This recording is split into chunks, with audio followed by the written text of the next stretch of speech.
Welcome everyone to the last medical grand rounds of the year. Dr. Page asked me to wish everyone happy holidays, this being the last medical grand rounds. It's going to be a Science Now format. Really excited to have two speakers talking about the obesity-cancer connection. Our first speaker, Lisa Cadmus-Bertram, is an assistant professor in kinesiology, and she'll be talking about novel approaches to enhance physical activity as a way of potentially reducing cancer risk. And then our second speaker, Lisa Arendt, who's an assistant professor in the Department of Comparative Biosciences, will be talking about obesity as a risk factor for developing breast cancer. So let's go to it.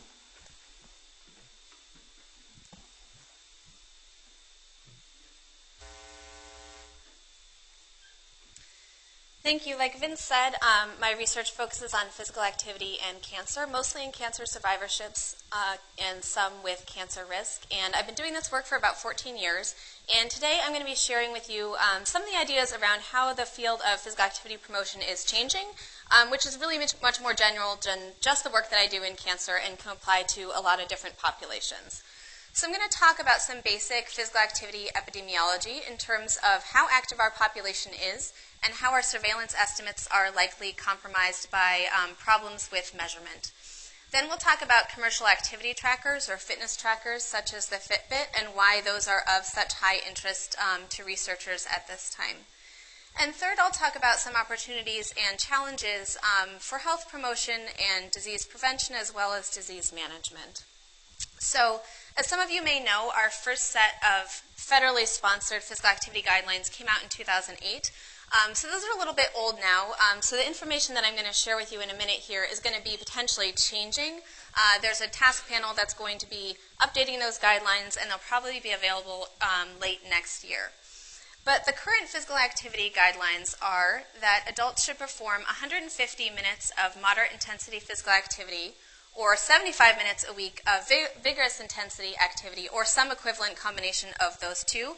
And furthermore, that should be performed in bouts of at least 10 minutes. So one of the ways that our guidelines have changed over the past few decades is there used to be more of a focus on really high-intensity activity for long periods of time. And as we've learned more and understand more about the relationship between physical activity and disease, there's more tolerance now for shorter bouts, and more moderate activity sort of accumulated throughout the day, but it still needs to be in bouts of at least 10 minutes. Adults are also recommended to engage in muscle strengthening activities that target all major muscle groups at least 2 times a week. And when we talk about physical activity prevalence, usually we're talking about the proportion or percent of our population that is meeting these, the aerobic guideline. So few people actually meet the muscle strengthening guideline that's not included in most of our surveillance data. These are data from NHIS looking at physical activity prevalence, that is the percent of people who report that they meet that aerobic guideline over the past 15 years. And you can see that about half of people say they're doing it, and that seems to be increasing very gradually. 2016 was the first year where we actually cracked 50%. There are some important and stable trends to understand in how this breaks down with different subgroups. So physical activity decreases from childhood all the way through the lifespan, and we see that in all of our different surveillance systems, no matter what questions we're using to assess activity. And at all age groups, males are slightly more active than females, and that goes all the way down. That starts in preschool, that already the girls are getting less activity than the boys are.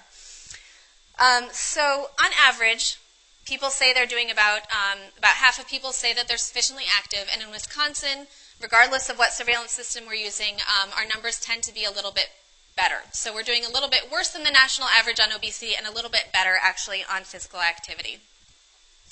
So unfortunately, objective measurement tells a pretty different story than what we get from self-report. Surveillance systems are designed to assess a really wide variety of exposures, and so they're only asking a few questions or a handful of questions about activity. Activity is not easy to accurately self-report. The only surveillance system that includes objective measurement is NHANES, and they only do it in a subset of their populations, their sample in certain years. So when they do that, what they mean is that they're using a research-grade accelerometer, and they have thousands of participants wearing it for 1 week to get an objective measure of all of their activity throughout that time. So they have a nice, rich, objective data set to use. And when we use objective measurement, lo and behold, we find out that on average, about 5% of the population is sufficiently active. Now, one caveat is that accelerometers aren't perfect. They are not able to capture swimming. They underestimate some activities like cycling. But when we see this huge chasm between what people say they're doing and what the accelerometers show, most of that difference is driven by measurement error and over-reporting, and a smaller proportion of that difference is likely driven by the accelerometer's failure to capture all activities. So what that really shows you is that we're trying to base practice and policy about what we know about the status of the population, but probably the problem is a lot larger than what we think because of the way we've been measuring it. So that gets into the potential applications of commercial fitness trackers. So there's 4 reasons why these have really been revolutionary to my own field and why we're interested in learning more about them. The first is that trackers provide the first opportunity we've ever had to have continuous monitoring of patient populations over weeks, months, and even years. So not only do they provide day-to-day data over long periods of time, they also give us very granular data so we can understand not just the volume of activity and how that relates to outcomes, but also the sort of the patterns and the trajectory in activity, so we can ask a lot of novel questions from that. Trackers have become fairly ubiquitous. The costs of them are going down. They are user-friendly and easy to learn for most people. Most of the women in our own trials tend to be anywhere, middle-aged and older women, and we don't have a lot of issues with helping people to be able to learn these devices. The third reason, and this is really the most important one, is that if you have a Fitbit or something like that, you know that its purpose is to provide you with data and to encourage you to set goals. And these really line up super well with the proven behavioral change theories that we've been using in our field for decades. So we know that people who are successful in changing their behavior, they track what they're doing, they monitor it, and they engage in self-regulation, which means setting goals, checking in with yourself, resetting the goals, rewarding yourself, and fitness trackers really can be used to support all of those different activities. And fourth, they are relatively accurate, and I'll talk about that more in a little bit, but they are accurate enough for the purposes of most users or most patients who are hoping to improve their lifestyle. The accuracy of trackers does differ considerably depending on which feature you're interested in. They are good at measuring steps. They are every bit as good as any other pedometer can be. The one caveat is that all accelerometers and pedometers have a difficult time measuring steps in populations that have a very slow or shuffling gait. So very elderly populations, sometimes you get an underestimate of physical activity because that's a really hard pattern for a tracker to be able to detect. They are pretty good at measuring minutes of moderate and vigorous physical activity. They are not great at measuring calories or energy expenditure. That's a really hard thing to come up with a good estimate of, and they don't do a super great job. So if you have patients who are using a Fitbit or something, they're trying to lose weight, and they feel like they're measuring their calories accurately and they're not getting results, it may be that the tracker is not giving them a very good estimate and is overestimating the amount of calories they're burning. Trackers' ability to, many of them have an LED-based heart rate monitor right on the wrist, which is very convenient. It's good at measuring your heart rate during rest, and it is less good during exercise, and I'll talk about that more in a minute. And these trackers are actually surprisingly decent at measuring sleep duration and sleep quality. So one thing that's very important to know is that you're not going to be able to measure all motions that the human body can do with one sensor placed in any location on the body. However, you really need a network of sensors to be able to do that. When we're restricted to one sensor, however, the location does matter. So these data were published a couple years ago in JAMA, and they had participants walk 500 steps on a treadmill, and then they looked to see how different apps and trackers would do at being able to get to that 500 number. And what they found is that the apps up here at the top actually do an okay job with some noise. The wrist-based trackers do an okay job with some noise, and the hip-based trackers do really, really well. So with the trackers, I mean, the hip is just the best place to measure activity because most of the activity we do is ambulatory. The reason that you see all these devices moving to the wrist has to do with convenience. It's not about accuracy at all. They'd be better off at the hip. But overall, it's a good thing because it's much easier to adhere to wearing a tracker all of the time if it's on your wrist. It's much easier to engage with it, and that outweighs the drawbacks of losing a little bit of precision in the measurement. With respect to heart rate, these are data that we published earlier this year in the Annals of Internal Medicine, and we found that trackers do a pretty good job of measuring heart rate during rest. They don't have much of a bias to them, at least from a user perspective, they're relatively precise. Once you start exercising, there's a lot more noise in the data. So you can really see that in the right-hand column of this panel. And what we found is that there's, again, no bias. They don't systematically under or overestimate heart rate during exercise. It's just that at any given moment, if you look at your watch when you're at the gym, you might see a number that seems crazy high or crazy low. If you go onto the app after you're done with your exercise session and look at your average heart rate for that exercise session or look at the chart of heart rate, it's going to look a lot more, it'll look a lot better. It's just that the actual point estimates tend to fluctuate really considerably. So one of the newest features that trackers have is that they now claim to be able to recognize what activity a person is doing by the pattern of their motion.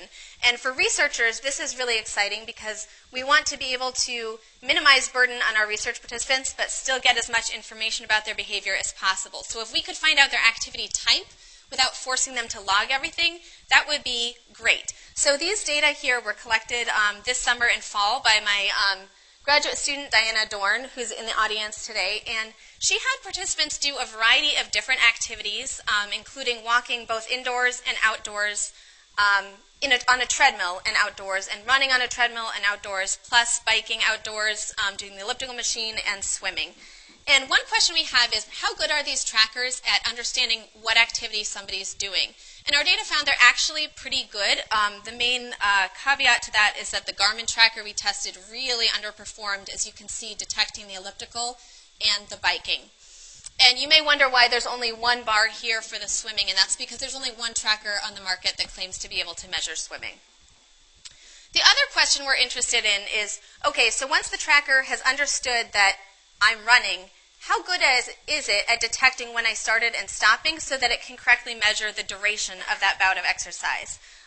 And so these people were asked to walk outside for 15 minutes, and the first set of data there is the actual time they spent walking. And you can see that these devices actually did a pretty good job at figuring out the amount of the duration of the walk. So the error that you see there of a couple minutes on either side is probably less than what you would see if we asked people via self-report. So now that we've kind of covered some of those points, the last point that I want to go into is what is the application of these devices for health promotion, either through research or with patients. So these devices allow us to ask a ton of really novel questions that we could never ask before because we didn't have the technology to be able to do it. And so the ones on the left are kind of more disease and observational type questions. The ones on the right are more intervention questions. So just as some examples, we can ask, can monitoring, continuous monitoring, help identify changes in disease progression? So as an example, I have a project that I'm doing with a nephrologist at UCSD, and we are putting Fitbits on people who have end-stage renal disease, and we're trying to understand if their patterns of activity can help us predict how their outcomes are going to be or what the progression is going to be for that person. So clearly in that context, we're not talking about exercise at all. We're just talking about movement. But that's something that's incredibly difficult to self-report. I can tell you I ran 5 miles this morning, but a patient can't really tell you how much sort of moving around the house they did, and this can. Second question is, what can we learn by combining physical activity data with other data sets? So a good example is some of you may have heard that the All of Us initiative, formerly the Precision Medicine Initiative, is going to be deploying Fitbits on a large number of their participants. And that's going to be awesome because it's going to allow them to, they'll get imperfect data, just fine. It's better than they would have gotten from self-report. And then it will allow them to combine that with everything else that they have and ask some really exciting questions about patterns and trajectories of activity and their relationship to other things. And then third, can monitoring activity after something like a surgery predict the risk for certain types of adverse outcomes like rehospitalization? So on the intervention side, we can ask what other intervention components are best combined with trackers to create an intervention that's both effective and can be scaled up more easily than some of the traditional intervention approaches like group sessions or telephone coaching. So we have apps, we have text messaging interventions, we have social networking. So trying to figure out, what are the best packages to get the right balance between efficacy and reach. Are these interventions going to be effective over the long term? That's always a difficult question with behavior change. And then what are the needs for different populations and patient subgroups? So there's always questions about, the access or ability to use technology or the appeal of technology. Different ages and different disease groups might have different approaches to what they would like to see in an intervention and how they would engage with those technologies.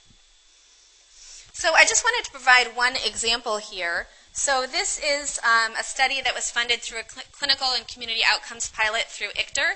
And when cancer survivors finish their primary treatment, the standard of care is that they should get a survivorship care plan, which is a document that details their diagnosis, their treatment, and all the steps for follow-up care. So the steps for follow-up care include some lifestyle things. So there's a paragraph of text about physical activity and a few sentences about diet, nutrition, and weight management. And we all know that providing that information to patients is probably responsible and necessary, but it's nowhere near sufficient. So the goal of this trial was to look to see whether we could augment the survivorship care plan with an additional technology-based physical activity module to really support the patients and help them to change their lifestyles. So in this study, breast and colon cancer patients were enrolled with a co-survivor, and each dyad was then assigned to either the intervention group, which is standard survivorship care plan plus the physical activity module, or just to the standard survivorship care plan group. Those in the intervention group, both members of the dyad got Fitbits. They were instructed on how to use them. We helped them set their initial goals, and then they received email coaching from our study coordinator. Additionally, they linked their Fitbit to MyChart so that the physical activity data could be automatically imported into the EHR, and then we send an inbox to the clinician every 3 weeks, encouraging them to look at the physical activity data and check in on how their patients are doing. So there's a lot of challenges to sort of that thought of trying to integrate physical activity with clinical care, and I'll talk about that in a little bit here. So there's so many opportunities in this area, also some challenges. I have a little bit of a summary here. If you're interested in learning more about this, you can read our paper, which describes these and some other ones in a lot more detail. So on the individual level, we know that different groups of people have different levels of access to technology. There's affordability issues. There may be internet access issues. So those can be something that has to be navigated. As with any behavior change context, motivation and adherence are really important. So what we know is that a Fitbit is not something where you order on Amazon and then you put it on and then you are an exerciser, right? It's just a tool and you actually have to do the work. So what we're trying to do is use the Fitbit to enhance all of the things that we would have otherwise done and help people to understand that it's not going to do the work for them. I think technology also poses a special risk of habituation because it can be really fun the first week, and then once it wears off, that's where, again, you have to have all of these other strategies in place so that the person is doing the work and using the device for support, but is not expecting the device to do something for them. At the device level, new models come out every year. The algorithms that transform the raw acceleration data into physical activity variables change over time. The companies are always improving them. We don't know when they change or how they change. So we're always needing more and more validation data and trying to keep up the science with the commercial devices is a real challenge. The algorithms are all proprietary, so unlike the research-grade accelerometers, we can't get the raw data, and we have to sort of, as scientists, we want to be able to understand and control and determine things. And when working with commercial devices, you have to be able to let go of a little bit of that. And then there's inequivalent metrics between manufacturers. They don't all measure exactly the same variables and certainly not in the same way. So that kind of gets to the third section here. Someday, if we want to think about populations of patients using their devices to put patient-generated data streams into the EHR, we're going to have a lot of harmonization issues to deal with because different manufacturers do things their own way. Integration with the EHR has some technical challenges which can be overcome with resources. The more difficult part is that once it's in there, patients are going to expect that you're looking at it and that you're going to do something about it. So obviously we know that clinicians don't have the training or the resources necessarily to become exercise coaches. That's not their job. So we could imagine a world in which the data go in there, and then when you're seeing a patient, you might get spit out a really brief summary that you can read in 10 seconds about how their activity is different from last year, and a couple of talking points that you might bring up with that patient, in the 30 seconds that you have available to you to talk about physical activity. So if you have patients that you're talking to who are interested in getting more active, or maybe they were told to lose weight and they bought a fitness tracker and they didn't feel like it was very helpful, these are the 4 steps that I use to encourage people to get the most out of their fitness tracker if they choose to use one. And these are all applicable even if you're not using a device, but they're really written mostly for people who are. So first, it's really important to understand your baseline activity level and where you're starting from. So that awareness is really key, and a lot of people when they start wearing the devices discover that they're actually a lot less active than they thought they were, which gets back to why we have problems in our surveillance data. The second is that you need to set step goals, and step goals are my version of SMART goals tailored for physical activity. They need to be short-term, 1 day or 1 week. They need to be targeted, so when you get a Fitbit, you can now set goals for steps and minutes and your sleep and how much water you're drinking and how many stairs you're going up. And it can be tempting to kind of go a little bit bananas. But it's important to counsel your patients to pick one thing, maybe just steps, to work on so that it's very, very targeted and it doesn't become overwhelming and lead you to fail and lose confidence in your ability to change. They need to be easily achievable. So that's why it's important. You can't set an easy goal if you don't know where you're starting from. You should not take a patient who's walking 2,000 steps a day and encourage them to walk 10,000 steps tomorrow, right? They're going to fail at that and then they're going to feel bad. So you need to encourage people to understand that it's not about the magnitude of change, it's about the trajectory, right? They just need to be doing more than they were yesterday and they're going to get there. It's really important to evaluate the progress frequently. If you're not careful, the tracker they're very unobtrusive, it's just going to fade into the background. So it has to be your habit that you're going to check in with it throughout the day, ideally. At the very least, before you go to bed, you spend 20 seconds understanding whether or not you reached your goal and thinking about, if not, why not, and what am I going to do differently tomorrow? And then fourth, one of the biggest things that separates people who are successful with physical activity from people who aren't is their ability to anticipate and cope with lapses. So we all have things that happen. So we go on vacation, we get the flu, we have deadlines at work, all kinds of things come up that disrupt our routines. And when people have built a habit around physical activity, oftentimes what we see is it gets disrupted by something unpredictable, let's say the flu, and then 2 weeks and 4 weeks and 6 weeks after they've recovered, they still haven't really gotten back on track, right? Because that habit was just disrupted. So really encourage them to plan for things that they can tell are going to be difficult. Maybe think if you're going on vacation, how can you squeeze in some physical activity? And then also, when you do have a bad lapse, even if it's a really long time, just let go of it. Don't feel guilty about it. Just do a little bit of exercise tomorrow and get back as quickly as you can. So it's really all about kind of generating this positive feedback loop of motivation and success, and the rate of change is really not important. It's just important to keep moving somewhere. All right, so kind of the key takeaways from today is that half of people think they're physically active, many fewer actually are. Men are more active than women at each age, and physical activity decreases throughout the lifespan. Wearable technologies are sufficiently accurate to be helpful for most people.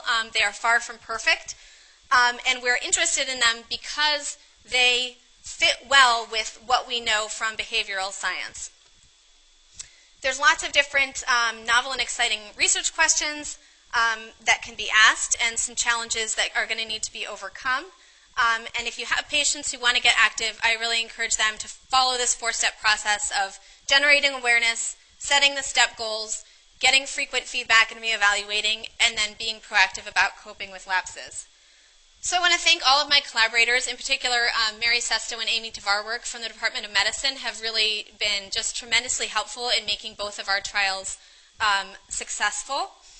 And most of my funding right now comes from my K Award through the National Cancer Institute. And this is my wonderful lab group, and some of them are here today. And we have a mix of undergraduates, graduates from kinesiology. We have some MPH students sometimes, or MD, MPH students who are doing their capstone experience with us. And these students really are the ones who have made all of our work happen. So if you're interested in learning more about the things I talked about today, or if you have other questions about how to help patients or about fitness trackers, we have descriptions of all of our projects, and I update the website frequently with papers that come out and things like that, so you can learn a little bit more there, or I'd love to hear from you via email as well. And I think we have about 5 minutes for questions.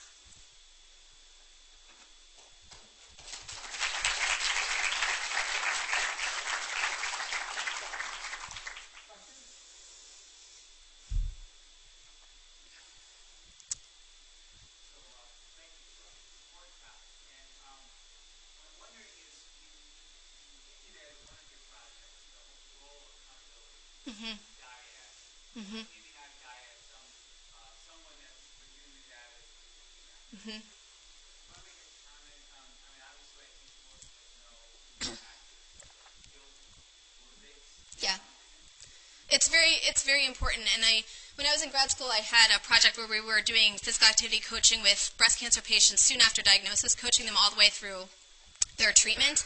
And some people love physical activity. People on chemotherapy don't really love physical activity, but they would always say things like, "Ugh, I didn't want to do it, but I did it because I knew I was going to have to talk to you on the phone." And I mean, I think that gets to the point that, you know, we'd love to have sufficient internal motivation to do everything we should do, but accountability is super important. Physical activity interventions can be expensive, and that's why we're so interested in things like peer support and the dyad approach, social networking, to try to get some of the benefits of that accountability that people can get from friends and family without there having to be a paid staff person providing that. Now, when it comes to the EHR, patients, I think, do listen to their clinicians. Knowing or feeling that they're being watched is very important. So that's one of the reasons people say, well, clinicians don't have time to deal with physical activity data in the EHR. Why would you want to put it in there? And part of it is because in the future we hope to come up with some way to make it possible for clinicians or staff to do something with it. The second part is that I think that it's important for clinicians. It tells the clinicians, this is something we think is important. It tells the patient, sorry, this is something we think is important, and that we really want you to do. It kind of, I think, gives it a little bit more seriousness.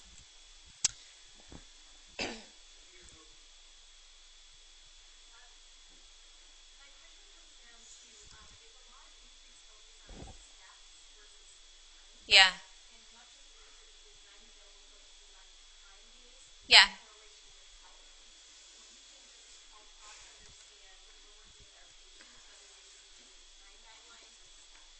It depends on the patient. If you have a patient who's really inactive or really not in good health or perhaps very elderly, I would focus on steps. If you have a patient who's going to be able to do things like go for a brisk 20-minute walk, then I would focus on minutes. That's where most of our evidence surrounding the benefits of physical activity is in that moderate to vigorous intensity, the minutes context. And that's really where we need people to go to get them to the recommended level, not the steps. But the steps are a starting point, and they're great for people who you can just realistically assess are not going to become exercisers. Yeah. Okay, so the question is, with fitness trackers, what do we do with the sleep data? We don't actually use the sleep data in our own research. I mean, one of the challenges with these devices is you're getting huge amounts of data. And so there are sleep researchers that are using Fitbits and doing sleep work. I'm actually on a collaborative study with folks in the UK now, and we're looking specifically at sleep. So we're going to be using the sleep data. But in our own lab, we're really interested more in physical activity. One thing I'm very interested in about is that the Fitbits are going to give us, for the first time, the ability to monitor how well somebody slept the night before. And then we might be able to finally understand, does poor sleep the night before predict eating junk food or not exercising the next day? And kind of being able to understand those relationships in a lot more specific way than we have before.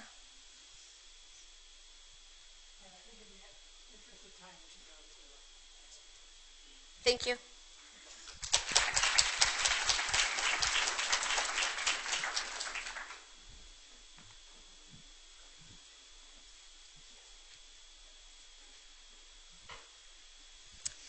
Good morning. I would like to thank you very much for inviting me to come speak today. This is an area that's a little bit different. Our lab is really a basic research lab looking at differences with obesity and how that might contribute to breast cancer risk and the types of tumors that actually do form in patients. And so we know that obesity is a growing problem. We're particularly good at it in the United States, but it's definitely a problem with industrial countries all around the world. And so we know that obesity comes with a number of health conditions, but one that has begun to have increasing attention is the fact that obesity is associated with the risk of developing multiple different types of cancer. And in particular, the cancer that we study is breast cancer, where obesity has an interesting effect on risk. In young women, obesity actually has a mildly protective effect, whereas in postmenopausal women, it has a very high risk for increasing breast cancer.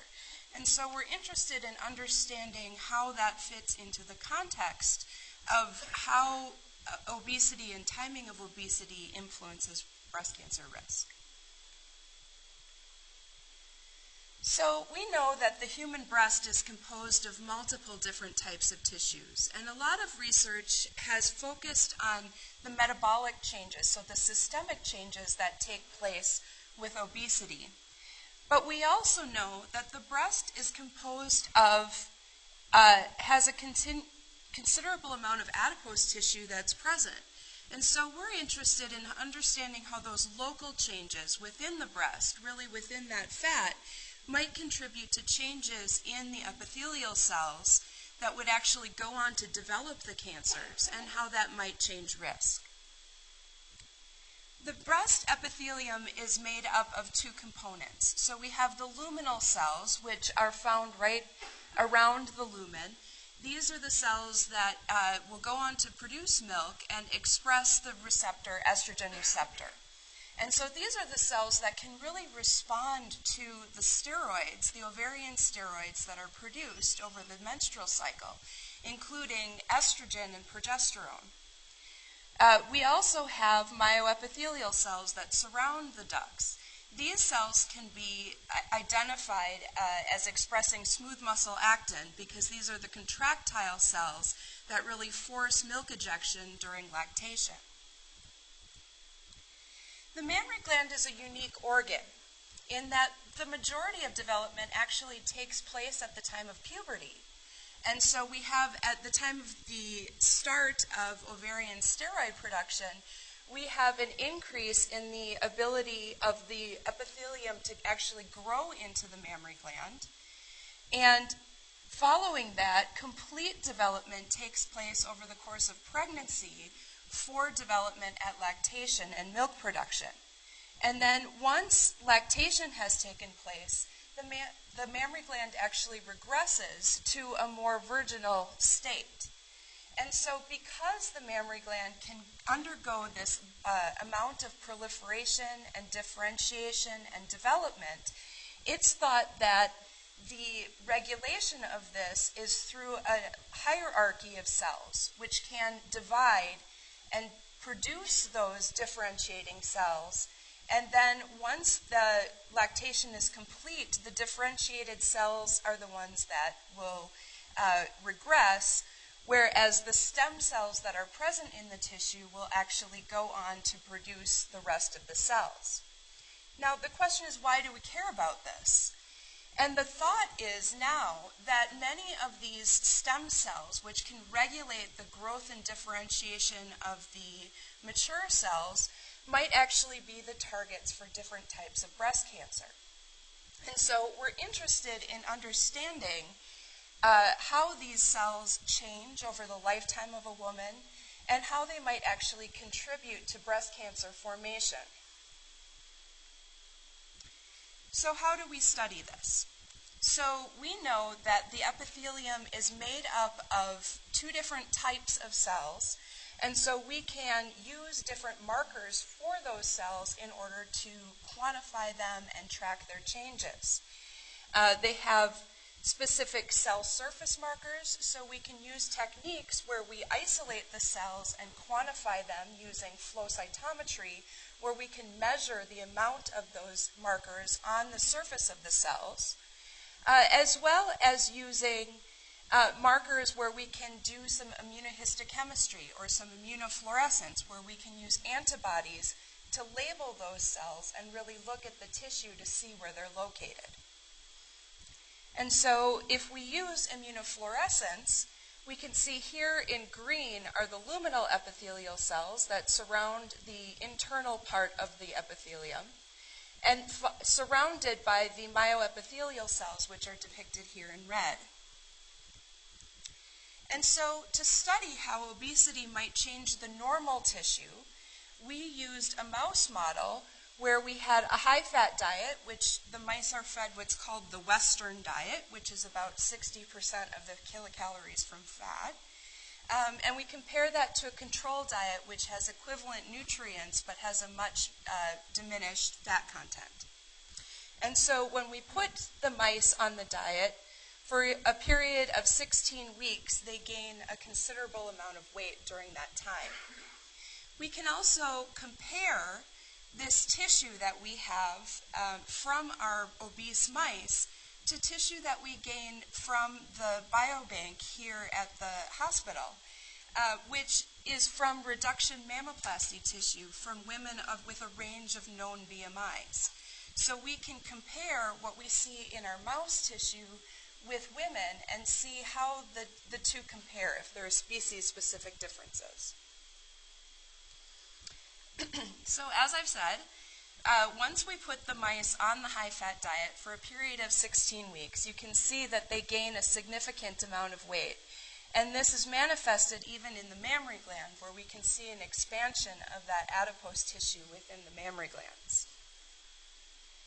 If we take sections of the mammary tissue, and so here we have mammary ducts within the fat that we've used immunofluorescence to stain specifically for that myoepithelial layer, what we can see when we compare our obese and our lean mice is that the myoepithelial layer is fairly continuous in our control animals, whereas in our high-fat diet animals, we start to see that myoepithelial layer to become a bit discontinuous. And so if we score this, whereas the most continuous receives a 4 and less continuous would receive 3 or 2, what we can see is that this difference in continuity is actually correlated with an increase in weight gain. So as mice gain more weight, they have a reduced continuity of myoepithelial cells surrounding their breast tissue. We can also do this with the luminal cells. So we know that luminal cells express the marker estrogen receptor alpha. And so looking at the tissue, we can use immunohistochemistry to stain specifically for this marker and quantify the percentage of cells that express estrogen receptor alpha. And similarly, what we see is a change with obesity. But in this case, instead of seeing that decrease in a cell population, we see a significant increase in the number of cells that are expressing estrogen receptor alpha. So we can also then compare this to the human tissue. So this is breast tissue that's been stained for P63, which is a nuclear marker of those myoepithelial cells. And when we look at this and look at the continuity surrounding each of those alveoli, what we see is that there is a significant decrease in the continuity of the myoepithelial cells with increasing BMI. We can also do this with estrogen receptor alpha. So if we quantify the amount of nuclear ER alpha expression within those lobules, what we see is that there is a correlation with increasing estrogen receptor alpha with increasing body mass index. What's interesting with this is that although there is a correlation, there is considerable variability. But one of the major things that causes this variability is that we don't really know where the women are in their menstrual cycle. And so over the course of the menstrual cycle, there are changes in ovarian steroids which affect the concentration of nuclear receptors that we see in the tissue. And so using the Susan G. Komen normal tissue repository, we looked at a cohort of postmenopausal women. And what we saw was that once you remove that change over the course of the menstrual cycle and specifically look at postmenopausal women, that correlation gets much tighter. So we do see this increase in estrogen receptor alpha positive cells under conditions of increasing obesity. And so we know that in both mice and humans, obesity significantly reduces the basal myoepithelial cells surrounding the ducts. We are particularly interested in this because we know that the basal and myoepithelial cells form a protective barrier in the progression from DCIS to invasive ductal carcinoma. And so if we are starting to lose that barrier, even in normal tissue, it may suggest that these tumors may actually progress faster in obese women. We know that obesity significantly enhances ER-positive luminal cells, and this correlation is higher after menopause. So we were interested in understanding how these changes might actually impact those stem and progenitor cells that we talked about at the beginning. And so one way to look at this is to isolate the epithelial cells from the tissue and perform in vitro assays to really quantify the ability of those cells to divide and give rise to additional mature cells. And so one way to do this is to take that tissue and plate it in culture to quantify colony formation. And here is an example of a colony that forms that has both the luminal marker as well as that myoepithelial marker, indicating that it has the potential to form both types of cells. And so if we take our tissue and we plate it in culture, what we saw was an increase in the ability of these cells to actually form these colonies that was highly correlated with increasing weight gain. So as the mice gained more weight, they had more stem ability to form these colonies in vitro. We can also use an assay called mammospheres, and what this tests is whether or not you plate the cells in suspension, so they have nothing to attach to, whether or not they still have the capability to grow and divide. And so when we do this, what we see is that, like colony forming assays, obesity increases the ability to form mammospheres in culture. We can also do this with our human tissue, and so we can take these cells, isolate them from the reduction mammoplasty tissue, and plate them in vitro. And so if we look at mammosphere formation, what we see is that, similar to mice, the spheres that form have markers for both luminal and basal myoepithelial cells, suggesting that they can give rise to both types of cells. And when we look at the ability to form these mammospheres, we also see a significant correlation with increasing BMI. If we do another assay in humans where we look specifically at the ability of luminal cells to form these types of growth, we can see that when we grow them in suspension, they only have the luminal markers, and this luminal progenitor activity is significantly enhanced with increasing BMI. So one question that comes up with looking at progenitor activity is really what is changing the ability of these cells to regulate growth. In the normal tissue, it's thought that the ER-positive cells really retain the ability to sense estrogen, but then stimulate neighboring cells to divide. And really, the estrogen-positive cells do not have the ability to proliferate on their own. However, when we get into situations of cancer, we know that those cells that express estrogen receptor alpha now have the ability to divide. And so the question comes in, are the estrogen receptor positive cells still producing growth factors which stimulate neighboring cells to divide, or has that completely changed, whereas the ER positive cells are now able to proliferate? What's interesting is that we can, in normal tissue, start to see the ability of these ER positive cells to divide with increasing body mass index. So if we look in our obese and lean tissue and stain for markers of both proliferation as well as estrogen receptor, what we see is that in the high-fat diet mice, they have a significant increase in these proliferating cells, which we can also see in reduction mammoplasty tissue.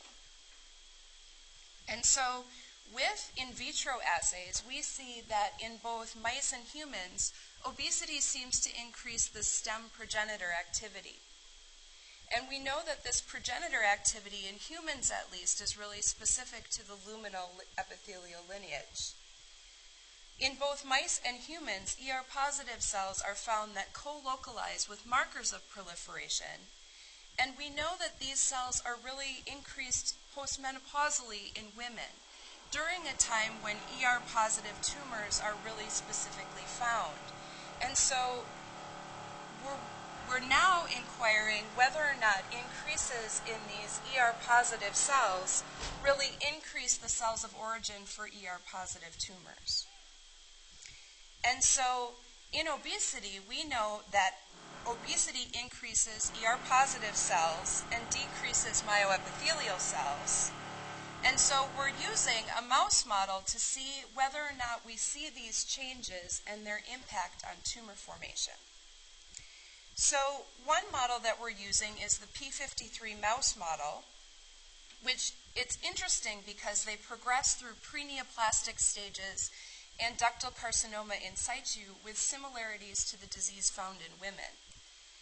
And they form cancers of a variety of subtypes, and so we can see how obesity might impact the different types of tumors that are formed. One problem that we see with this model, though, is that P53 knockout mice actually have an increased risk for the development of sarcomas. And so to get around this problem, we take advantage of the biology of the mammary gland, whereas if we do surgery, we can isolate the mammary epithelial cells from donor mice and then transplant them into recipient mice. And in this way, we can, at 3 weeks of age, have a surgery to remove this endogenous epithelium, and then we can actually transplant our epithelial cells from the P53 knockout mice into the mammary glands, and they'll grow and fill the glands as the endogenous tissue normally would. And when we do this, what we see is that we have a significant increase in the number of tumors that actually form in obese mice. So we have a significant increase in tumor incidence, as well as a significant decrease in tumor latency, suggesting that the impact that we're having on these progenitor cells may be playing a significant role in the ability of these tumors to form quickly. So we know that the tumors form from the P53 cells significantly earlier with increased incidence. And what we're wondering is really how these epithelial cell populations change over tumor development and which type of cells we're selecting for the formation of these tumors. And certainly, what is the effect of obesity on the tumor histotypes that we see? Obese women, young women, tend to develop more triple-negative tumors, so tumors that do not express estrogen receptor alpha, progesterone receptor, or HER2, but whereas that difference is in postmenopausal women have different subtypes. And how does obesity increase ER-positive tumor formation? If we see an increase in ER-positive proliferating cells early, how does that change the types of tumors that we see at end stage? And so we're looking at answering these questions now. But a major intervention here is certainly weight loss. And so we were interested to see whether or not these changes in epithelial cell populations that we see as a consequence of obesity are whether or not they're permanent with the change in, with the increase in weight, or whether or not they could be reversed if we put the mice on a low-fat diet. And so we induced obesity in a cohort of mice and then changed the diet to the low-fat control diet mice and looked at the changes that occurred as a consequence of that weight loss. And so in the diet-changed mice, what we observed was that they did lose a significant amount of weight with the diet change, to the point where the gland weight following the diet change was very similar to what we saw in our control mice. And when we do this and look at those markers within the tissue, we see that the smooth muscle actin positive myoepithelial cells now become continuous around the ducts again. We also see that the estrogen receptor alpha positive cells are actually more normalized again as well, suggesting that the changes that we observed with obesity become reversible with diet change. We can also look then at our stem and progenitor activity. And what we see when we plate the cells in those colony-forming assays is that weight reduction reduces the ability of the cells to grow and form colonies on plastic, as well as decreases the ability of the cells to form those floating mammospheres. And so together, this suggests that while obesity reduces basal and myoepithelial cells and increases ER-alpha positive cells and ER proliferating cells and enhances stem progenitor activity, we also know that obesity decreases tumor latency and increases tumor incidence.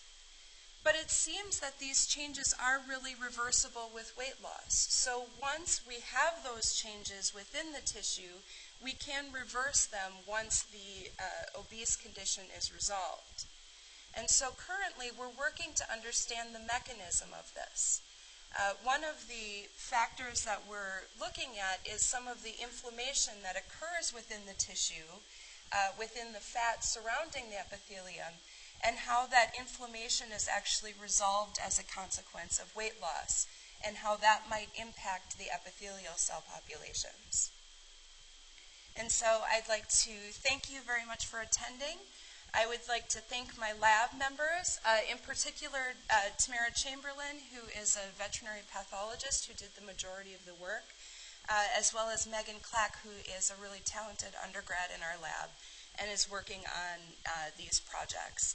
I'd also, of course, like to thank my funding sources and the Susan G. Komen Tissue Repository, which is a really tremendous resource for using normal tissue samples in women.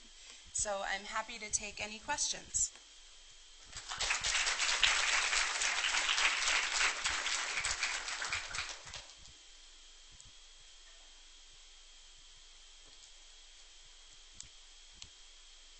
Yes.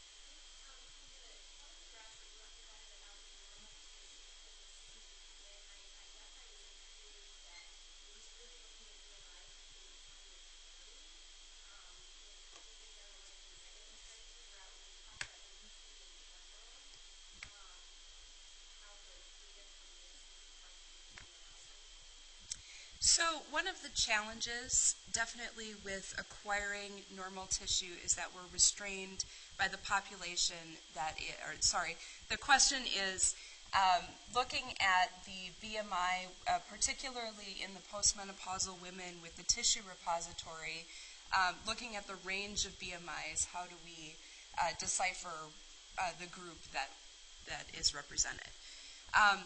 We are definitely restrained by the population of women who will come in for a breast reduction surgery.